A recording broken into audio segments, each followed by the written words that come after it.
Welcome in to Beyond the Buzzer, a Waterloo-Cedar Falls Courier sports podcast. I'm your host, Courier sports writer Ethan Petrik. Alongside me, regional sports editor Jim Nelson and Courier sports writer Donald Promnitz. Guys, how are we doing this morning? It's great. We're inside. We're not outside in the heat. So, everything's awesome, ready to roll here. But all that road construction outside making you a little bit late to the show this morning.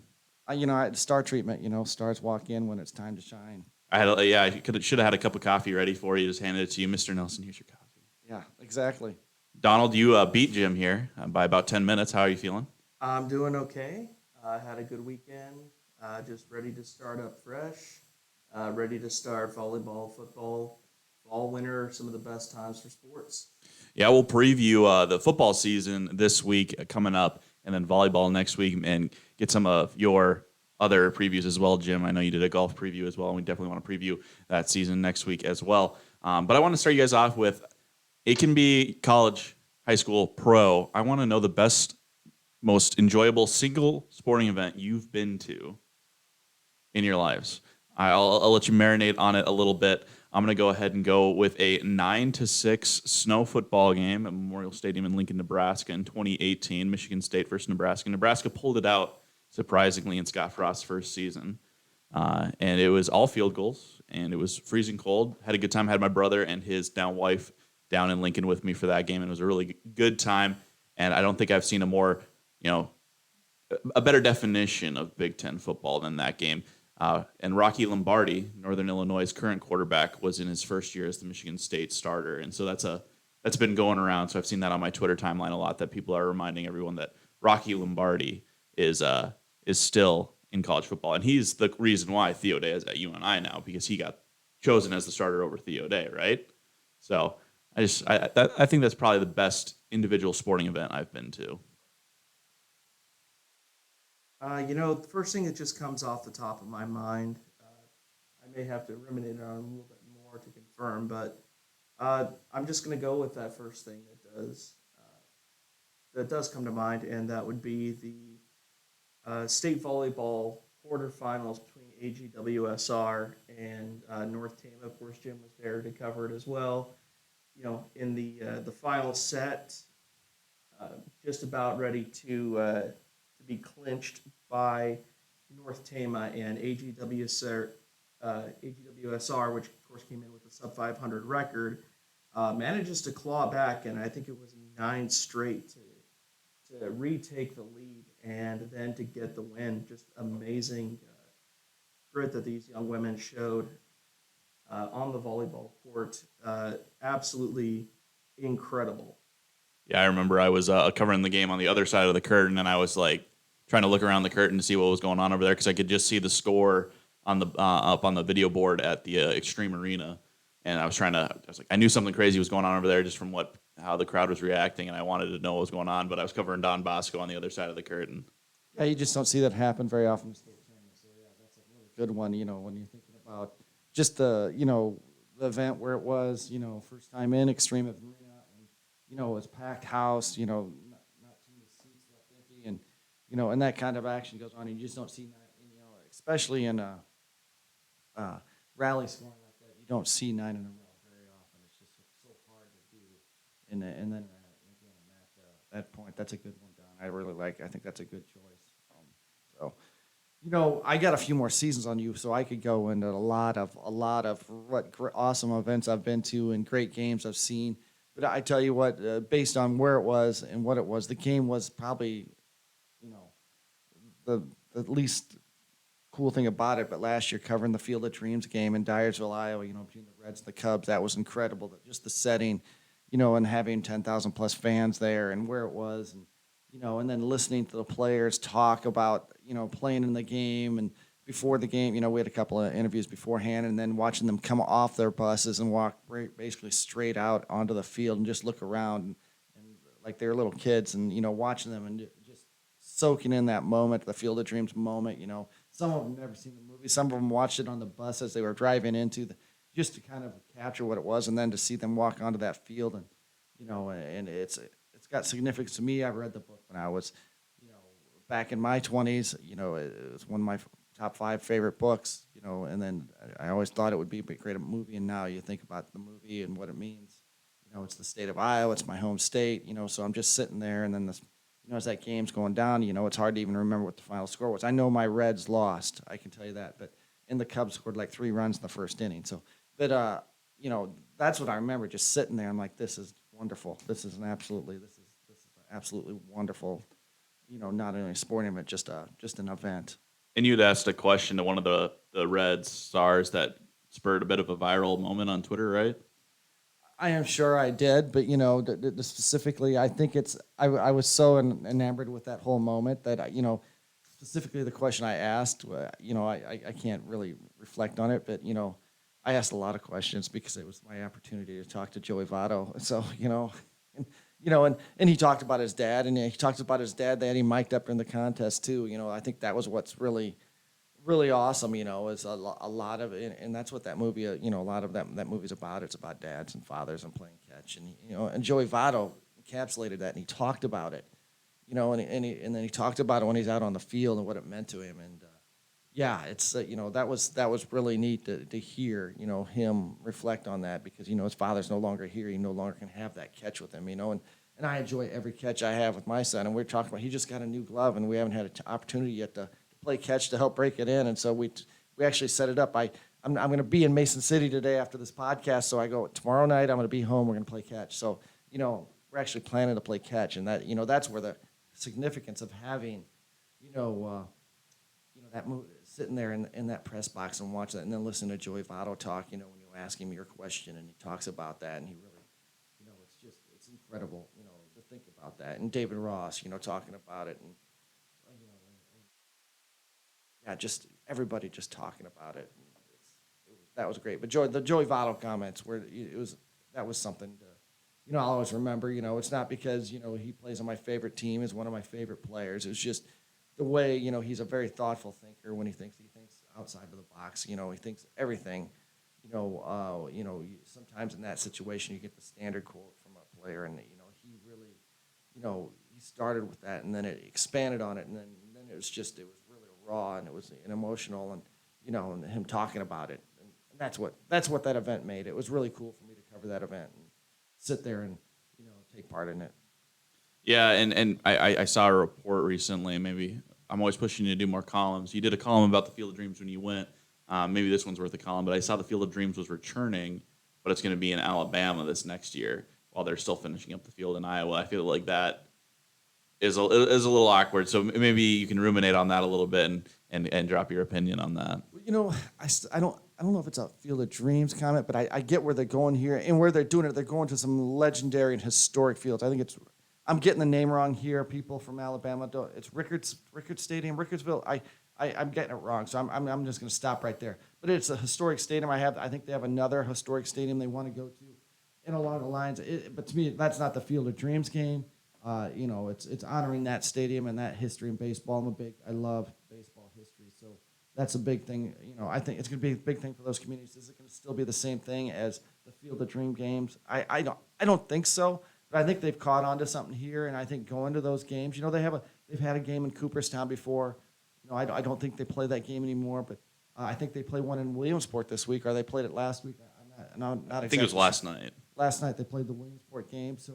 They're going to places that are historic. That's an interesting thing. You get me on another topic. I was out on vacation. We were out east in one of our stops. We were 15 minutes away from Williamsport. I think we need to go look at the Little League World Series. Go look at the Lamade Field and go to look at the Volunteer Stadium. And you walk in there, and I'm telling you, this place rivals a major league stadium. You look at the field they're playing on, and then you get up on top. So we parked. I'm sure we were parked illegally behind the administrative buildings of the Little League World Series. But we parked there, and we walked down the hill. You see all those kids sliding down. I really wish we would have had some cardboard to slide down the hill when we were there for the half hour, 45 minutes we were walking around. And we were able to walk right into the stadium. We could have hopped the fence onto the field. I thought that might have been pushing the boundaries a little bit. But we got up there. We walked through the stadium. We sat in the stands.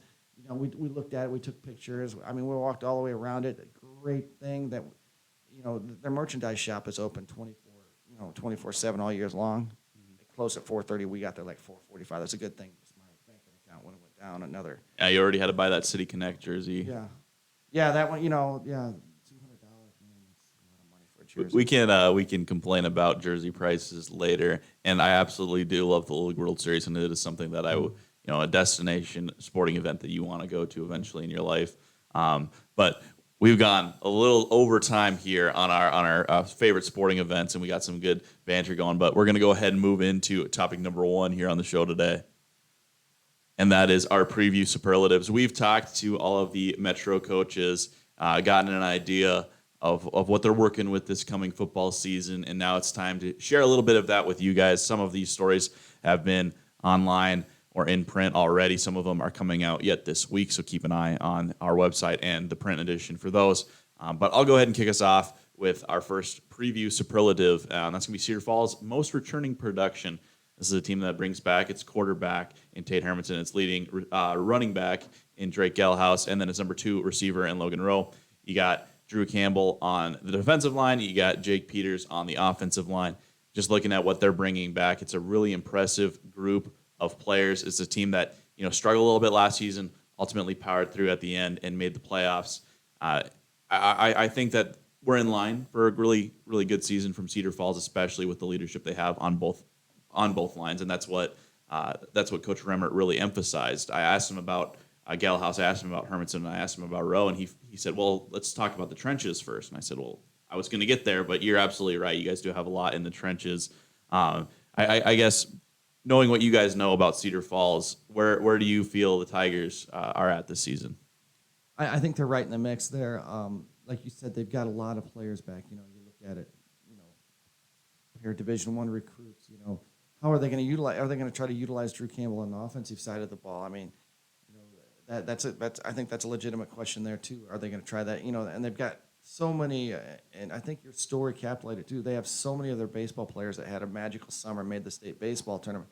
That play, you look Colin Cooner at the Iowa baseball recruit. He plays defense. I think he's a safety or defensive back. He's on that team too. He's a big time talent. I mean, athlete.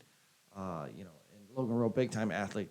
And when you can run behind, Jake Peters, and you got a fullback, they're a ground and pound team. They're gonna play, they're gonna try to wear you down, and then they're gonna play solid defense. They're gonna make you earn everything in a game, and so I think the Tigers are just like they're the image of themselves. So what they've been for many years, they with the way the state is now crafted, they have a pretty difficult schedule. I think Johnston's on it. They got Ankeny, Centennial.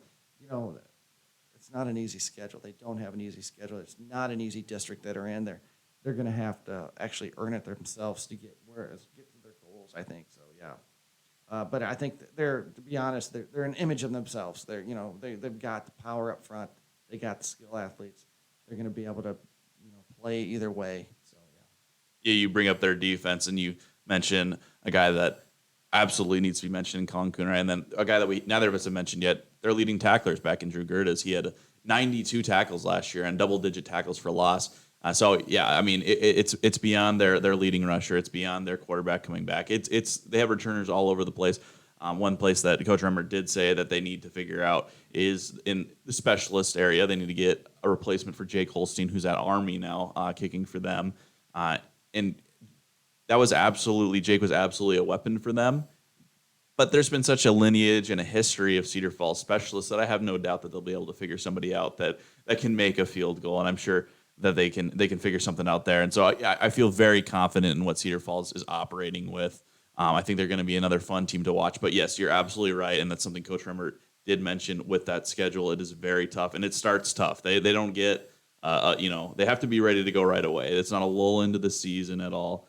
If my phone would operate with me here a little bit, I could tell you that they're playing Cedar Rapids Prairie right out of the gate. They're playing Johnston right out of the gate, and then Ankeny Centennial. So, yeah, those first 3 weeks are going to be as tough as any first 3 games in the state. And you look at, playing Cedar Rapids Prairie, it's a team that has a very unique offense, a lot of single wing elements to it, that you're not going to see that offense again the rest of the year. So you're preparing for an offense for, this whole time you're going to probably spend a lot of time preparing for that offense, and then you're not going to see anything like it again unless you play Prairie in the playoffs. So, yeah, there's a lot of challenges there, but I think this team's got the makeup to maybe handle that, maybe get through it, maybe not unscathed, but they're going to get to the district play where they can do some things and then gain momentum and get better as the team goes. And as you mentioned last week, you can see the new football stadium when you walk out of the dome. So last year in the dome for Cedar Falls, I believe it was 46 years that they spent in the Unidome. So last chance to see the Tigers indoors. They're going to be moving to their outdoor stadium next year at their new high school location. So it's going to be a fun season. They got a lot of returning production, and it's going to be, a bit of a nostalgic season as they say goodbye to the dome. Well, let's go ahead and move on. Don, why don't you start us off with one of your teams? All right. Well, two teams that I was looking at as a preview for the season: Waterloo East and Waterloo Christian. We'll go ahead and start with Waterloo East, since 4A team. Obviously, they had a hard luck season last year, going 0-8. But they've done a lot of hard work to try to improve on that. And when I talked to Coach DeCarlos Anderson and asked him what his expectations were for the season, it was just very simple: win some games. And he said one of the big issues that they've had, of course, is he didn't really get the time of a full off season to really work with these kids. And of course, he had some pretty good success in California, working in the Bay Area. I believe it was a team in Oakland, and he was an assistant coach with them when they won state championship back in my home state. So, giving him the benefit of a full off season, I'm curious to see what he's going to do. And one of the big things that he's talked about is culture. They've had rough luck. Trojan football has, and it'd be curious to see if they're going to be able to implement that winning culture like he has stated.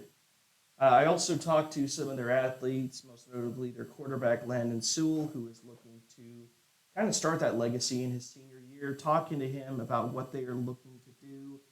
And one of the things that really stood out to me that Sewell was saying is he's more concerned about what he's doing when no one's looking, that he is making the right nutritional decisions, doing the right exercises he's supposed to.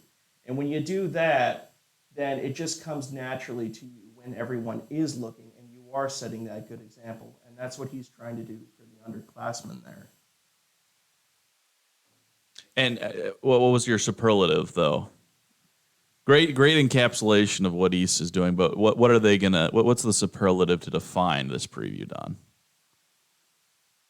I think that it's going to be a better season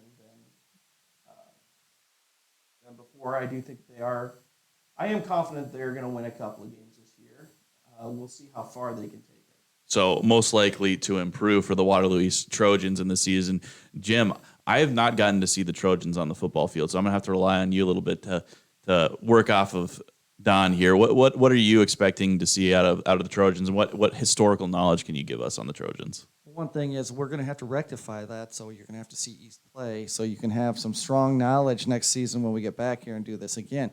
But I think one thing, you look at just their opponent, the first game out of the match, it's the big one. It's the big one for both programs. It's the big one for the city. It's the 111th meeting of East and West.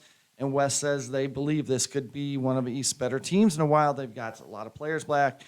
You look at we're going to get to West a little bit, but West lost a lot of skill players last year. So, but they have a lot back, but they lost a good amount of their skill players. So, West just has to they open their eyes and look at what they got to play. So they've seen the improvement. I'm sure East they probably ran cross pass in 7-on-7 camps this year. So, what they've seen. So when your opponents are talking about you, then that's what you're thinking. So I think that on the outside, people are saying, okay, East is going to be a better program this year.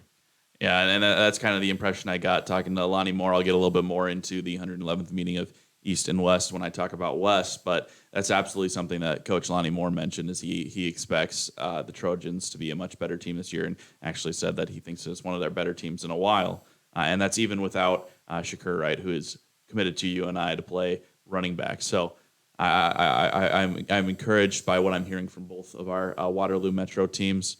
And why don't you finish us off talking about the third Metro school in Waterloo, in Columbus, Jim? Well, the Sailors have really been. They've got it rolling under Coach Brad Schmidt, who their state championship quarterback from way back when. they've got a lot of pieces. They lost a lot. So let's before we get superlative here, they lost a lot of players, and they understand that. But they also feel, you lose Carson Hart, you lose Caleb Holthouse. Those are some big time players. I think he rattled off two or three other names, and they were all state players at some point in time in their careers. At East, Gavin Reed was another one. Coach Schmidt at. But I think the superlative here is that they've got the right pieces back. And when you talk about that, you're looking at their offensive line, and you talk to a person there, and their offensive line has got. They think it's going to be one of their best offensive lines they had. He led by Mason Knipp, who is getting. College scouts are going to. When they're eligible, they're going to be at every one of his games to see this guy, big number 65 play, state champion wrestler. He's going to anchor that line. But more importantly, he had 28 and a half tackles for loss last year playing defensive line, whether he's lined up over the center, over the end. Even in some emergent situations, they had him playing linebacker. So this guy, he's 6'3", 260 pounds. He can run a 4.8 40.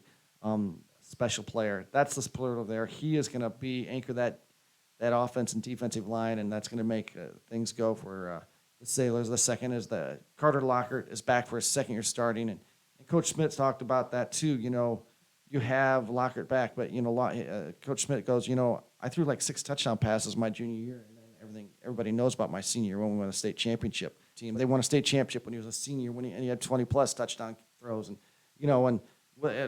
an unbelievable season in Columbus history. So you look at Carter Lockhart, played last year. He had some shining moments. He had some moments they would like to take back, and they want to play to his strength. They think he's going to make a huge jump this year for him.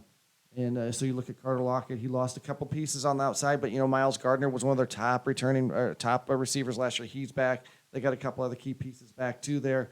So I think for Columbus, the superlative there is their offense. It's one in the trenches, and they believe that's going to be their strength, and that's what they're heading into their 1A season here. When they get opened up with Dyersville Beckman, another strong 1A program on the road Friday. So that's what they're counting on. To have success on the road, and their opener at Beckman is that offense and defensive line really setting the tone for them.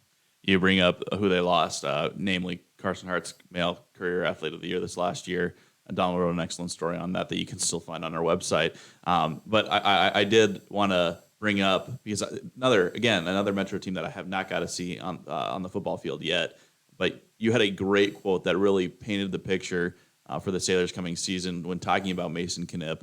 You said, this is a kid who I watched single-handedly tear up offensive and defensive lines. So it's not just a defensive wonder or an offensive wonder. He's doing it on both sides of the ball. He understands both positions to the point where he is able to make an impact from the offensive line. I mean, it's to the point where we're talking about him, and your offensive line is not usually the first thing you're an individual offensive lineman is not necessarily the first person you always go to, but that's just kind of the impact this kid has on the game. And I did steal that little quote you had for another story that I am writing. So I'm excited to see, and I'm sure now you're going to send me to a Columbus game. I'm excited to see the Sailors in person for the first time, because I do like the pieces, and I when I read your preview, I was excited about what they had coming back. Yeah, I think it's gonna be a solid season for them. Where that lies, you never know, but I think it's gonna be a super solid season. They got pieces to be successful. And they're playing in a new district this year, a lot of new opponents. We talked about that. I didn't get into that in my preview, but it's just I think to encapsulate that, as Coach Schmidt said, they're playing a new team too. So they're probably going to know more about us than we're going to know about them, because we got to scout 6 new teams, and they're just scouting one new team. So for a lot of them, so a new district there, they aren't they're not seeing a lot of that really tough district where you have the Denver and the Dyke New Hartfords and all those in there. So it'll be interesting to see where the Sailors lie, but I think that the pieces are there for them to be. The goal is to get to the Dome, not just the playoffs, but to play in the Dome, which means you have to be in the semifinals. Yeah, and speaking of Dome aspirations, I think that's going to be a nice transition into my final team here that I previewed, which was Waterloo West, and I'm naming Waterloo West the most aspirational, and I led with that in the preview story. We had the headline lofty expectations, and I didn't want to say that to try and put Coach Moore on blast at all. I simply put it there because it was the biggest takeaway. Is this is a guy who he knows where this team's coming from, missing the playoffs last year, but he's not lowering his standard at all. And he understands, yes, we did miss the playoffs last year, and yes, we have some steps to take before we can get to that, play 14 games goal that he mentioned in the interview, hanging banners. He understands there's steps to take. I like that they're not lowering their standards simply because of previous seasons. And, all these coaches tell you at the beginning of the season, well, we got to forget about last year. Last year didn't mean anything. No matter how successful they were last year, no matter how, unsuccessful they were last year, it's forget last year. This is a new year. And I think one of the reasons why West is more excited this year or excited coming into this year is in a very experienced defense. They got a lot of seniors that had playing time as freshmen when they made the playoffs the last time. And most notably of those names is Brandon Baller. He's going to play running back. He's going to play linebacker. He's a very experienced player.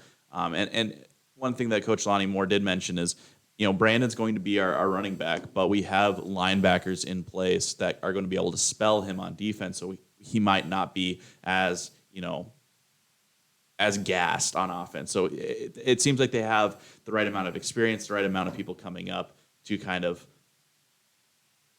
build a quality team that is capable of maybe fulfilling some of those goals, taking some of those steps towards where West ultimately wants to be. Yeah, and that's what they were. The talk is always consistent with Lonnie Moore. They're always talking about being, achieving a 14. I mean, that's something they talked about for many years now. And don't settle for being in the playoffs. Aim high. So yeah, I like that. I like that model. We'll see what the Warhawks can do. Yeah. So we did gloss over one team. We got to get back to Waterloo Christian here. We do. Well, we weren't finishing with West. We weren't finishing with West. I know that Donald still hasn't given us a superlative on Christian. Over here, I could saw his leg was twitching. No, that's just I had a lot of caffeine this morning. But yeah, I am excited to talk about it.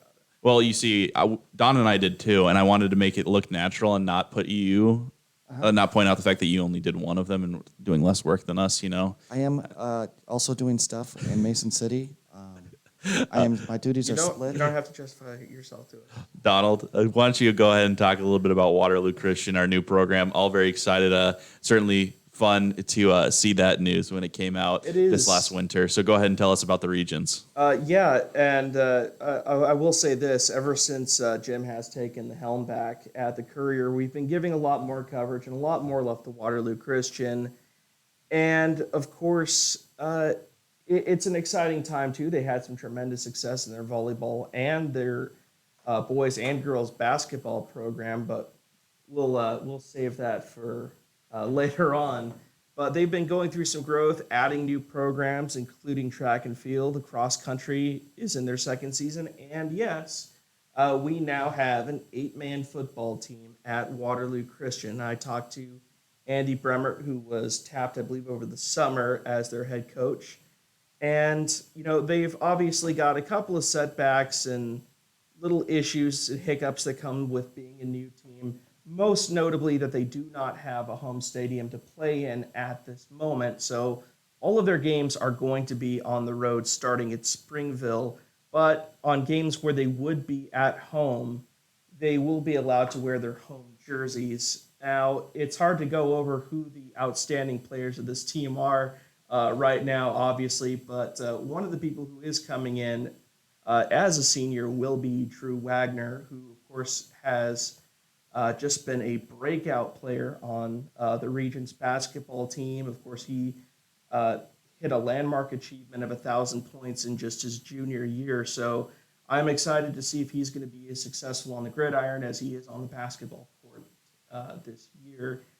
And,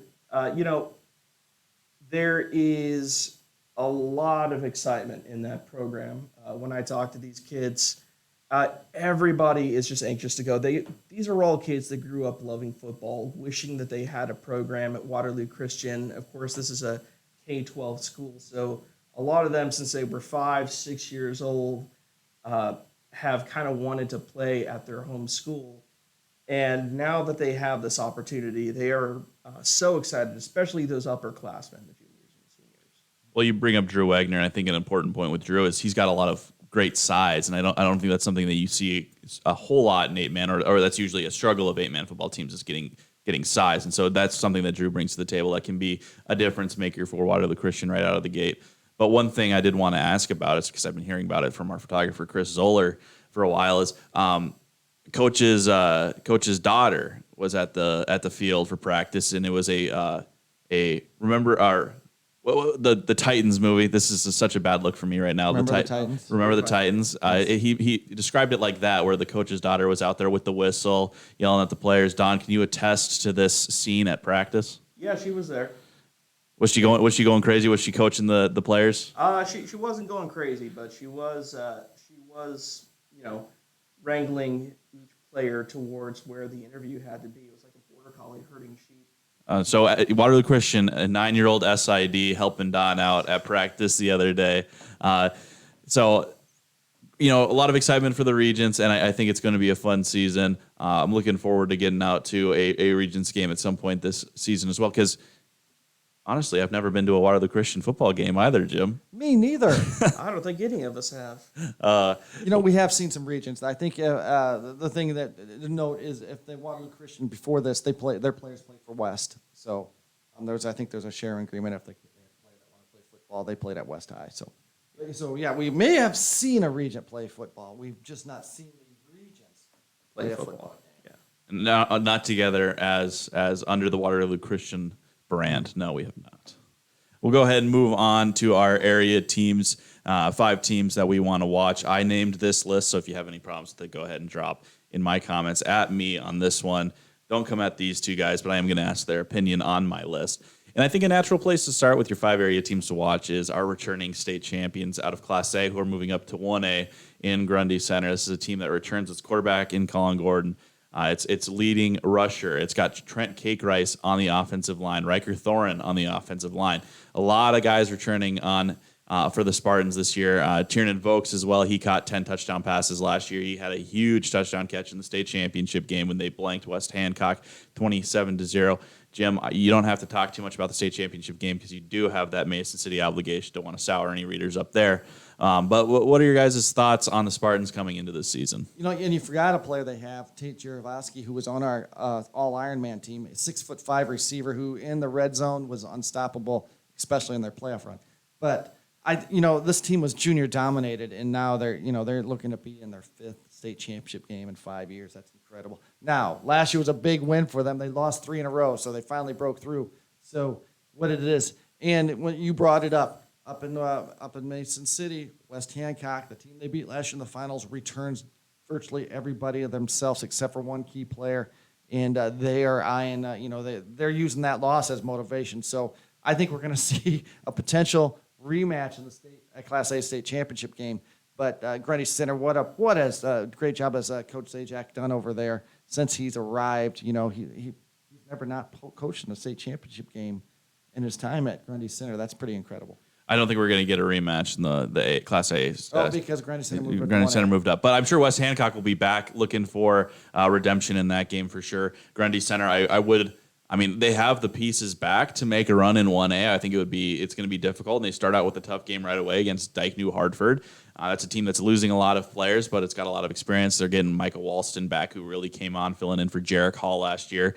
Dyke New Hartford did not make my area teams to watch, but I do think that's going to be a great introduction to 1A. It's a team that Grundy Center beat last year, 17-14. Really kind of proved to those players that they can be a threat when I think a lot of people doubted them coming into the year. It's like, oh, you guys made the last 3, but you're not going to make the 4th. Well, they made the 4th and they won the 4th. So I think that Grundy Center is a natural first team to watch coming into this year. I think they have a lot of likable pieces. I talked to Coach Zajac yesterday or Saturday, and he said, I asked him, I said, how do you manage expectations? Because, the one thing that coaches, I mentioned it already, they don't want you to spend too much time thinking about last year. And he said, well, we have to temper expectations because we are moving up, and every year is a new year. And so we're not putting any expectations on our guys, and we just kind of want to take it game by game. I think that's a very safe and understandable place for the Spartans to be, but I do think there's a lot of excitement out of that program coming into this year. At number 2 on my 5 teams to watch, I have Waverly Shell Rock. This is a team that's on the complete opposite end of the spectrum. They have lost a lot of production. McCrae Haggerty, Asa Newsom, moving on to Division I athletics opportunities at Iowa State for wrestling for McCrae and K-State for football for Asa.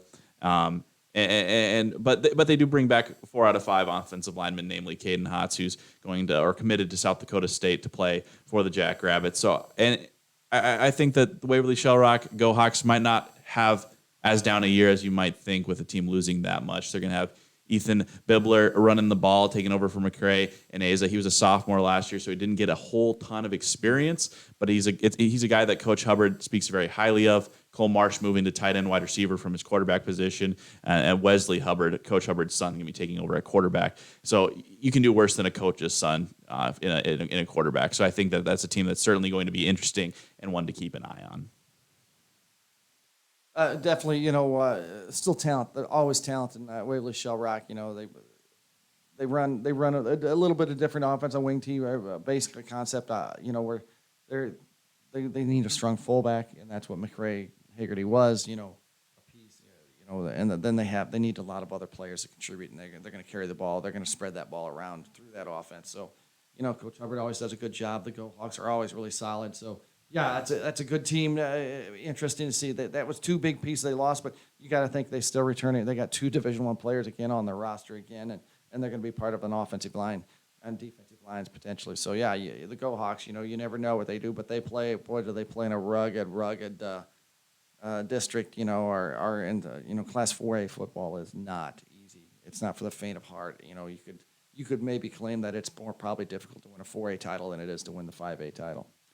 You go watch Waverly Shell Rock, and it's like all 11 guys in a cloud of dust at the center of the field just going at it, and all of a sudden a fullback running back scoots out of nowhere and is racing down the sideline. So it's certainly fun to watch, and I was at that playoff game where they lost to North Scott. Kyler Girardi, immense talent for North Scott, kind of took over that game, and that's ultimately what decided it was his play at quarterback. But I think the Go Hawks are going to be hungry because they did have dome aspirations last year, fell just shy of those, and so I do think they're coming in hungry despite what they did lose on that team. My number 3 team to watch is going to be the Don Bosco Dons out of Gilbertville, an 8-man, a team that fell short of expectations last year, losing to Newell Fonda in the second round of the playoffs last year, not the quarterfinal round, and that was another team that had expectations to make it to the Unidome and fell 2 rounds shy of it. So they're definitely hungry. They're looking to replace Miles McMahon and Ty Purdy in the backfield, quarterback, running back, and they are tabbing Kyler Knack and Caden Knack at those 2 positions to take over for them. So those are 2 brothers that are going to be taking over those 2 important positions. Both of them are wrestlers. You can certainly speak to their wrestling abilities, Jim, but one thing that Coach Yoder did mention is that Don Bosco needs to find some size, and so they're going to be using some players in some interesting ways this year. Yeah, they lost a lot on the offensive line. You're looking at one of the Theory brothers. You're looking at Mac Ortner. They got to find some size. I don't know. That's going to be the big thing. How they're going to get it done in the trenches. Maybe they're going to be unique. Maybe they're going to be small and fast, and not going to have some big guys out there. But that is one key thing. Is I think they have the skill pieces, but what are they going to do in the trenches? They do get Landon Fernandez back, who was their leading tackler last year. He was a real force on the defensive line for the Dons. So I do like the pieces that they're bringing back, and I think that they're going to have a nice, fun season. I think it's certainly a team that'd be worth the drive down to Gilbertville to watch a couple of times this year. Finally, our last 2 teams, Gladbrook, Rhinebeck, and Independence. I'll start with the Rebels. This is a team that brings back a ton of talent from last year. They got Isaac Clark back at quarterback. They got Austin Viverica back at running back. They bring back Drew Eilers, their leading tackler, district MVP. And surprisingly enough, when I was talking to Coach John Olson, he mentioned Drew Eilers as the guy that kind of makes that offense go. He didn't have all of the stats of Viverica and Clark last year, but he's the one that's laying the lead block for Viverica. He's the one that he's capable of being their leading receiver. And so I think that they have all 3 of their key pieces on offense back to have a great season. The Gazette ranked them number 1, or it might have been the Register. I can't remember. One of the 2, those 2 ranked them number 1. We don't like talking about our competitors. Please refrain from using their polls. So, some paper down south ranked them number 1. Much better. Some paper down south ranked them number 1. And so my last team, Don Bosco, they get to start with Gladbrook Rhinebeck. I think that's going to be an exceptional game to watch this week. Unfortunately, not our game of the week, but it's certainly a game to keep your eye on. We're going to be previewing that game in our capsules as well. I've talked to both Coach Olson and Coach Yoder. They're both excited, and they both think they can find out a lot from their team in that game.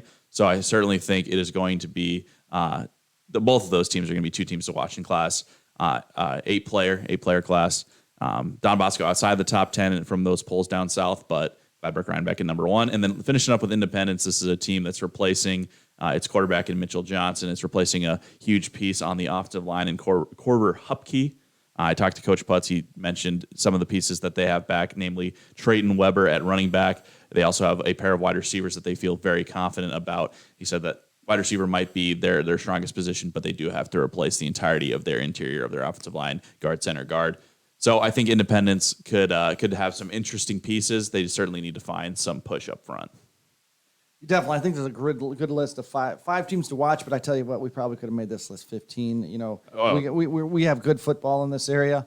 It was hard. I know it was hard for Ethan to pare it down to 5 because we talked about it, and I think but it's a good list. I think these teams all got potential. So the list at one point was 10 long, and then I had to eliminate some teams. The list was varying of length. We ultimately pared it down to 5, and it was very difficult. It was splitting hairs, and teams to watch can mean multiple things. Teams that are mysterious, bringing back a lot of things. So there was a number of factors that was going into picking the teams to watch. I'm not necessarily saying these are the best 5 teams in the area. And if your team's not on there and you feel like they should be, again, drop in my comments. I'd love to talk to you about it a little bit. And I might make another list of 5 teams that I'm going to regret not putting on this list because there are a lot of great teams out there, and Jim's absolutely correct. But that'll do it for the show today. If you guys just keep it tuned to our website and our social medias, go ahead and follow us on Instagram and Twitter. We have new Courier Sports Instagrams and Twitters. We also have a Facebook page for all local content. You're not gonna see any of the political stuff on there. It's just going to be straight local sports on those sites. So go ahead and check those out. You can probably also find the podcast. If you want to ask us questions that we might answer here on this podcast, drop in the comments there. I do admin both those pages, so I will see your comments on those pages. I would love to see you guys in those, liking those things, talking to us on those socials. Looks like Jim's got something to say here before we go. Oh, sure. I always love a good mic. I love to talk.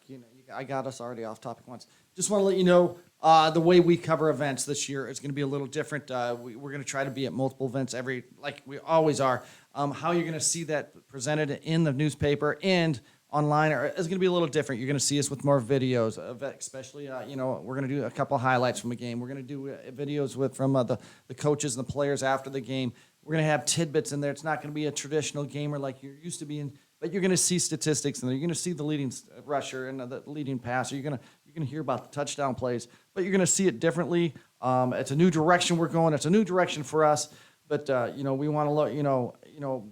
Obviously, everybody knows we go 3 days a week. We're not going to have that Sunday paper anymore to give everything in there. You're going to see scoreboards. You're going to see 5 breakout performances from us in that Tuesday section, and you're going to see all that on our online. Please follow us online. Please, we encourage you to buy an online subscription so you can get all our what we believe is going to be some really new and interesting and innovative content that we hope, and this is just one piece of this little podcast, coming up also, and just give me another 30 seconds. We're going to be do expanded preps to watch columns. So, we're going to try to honor as many area athletes. We have nearly 30 schools we want to cover. We stretch all over Northeast Iowa.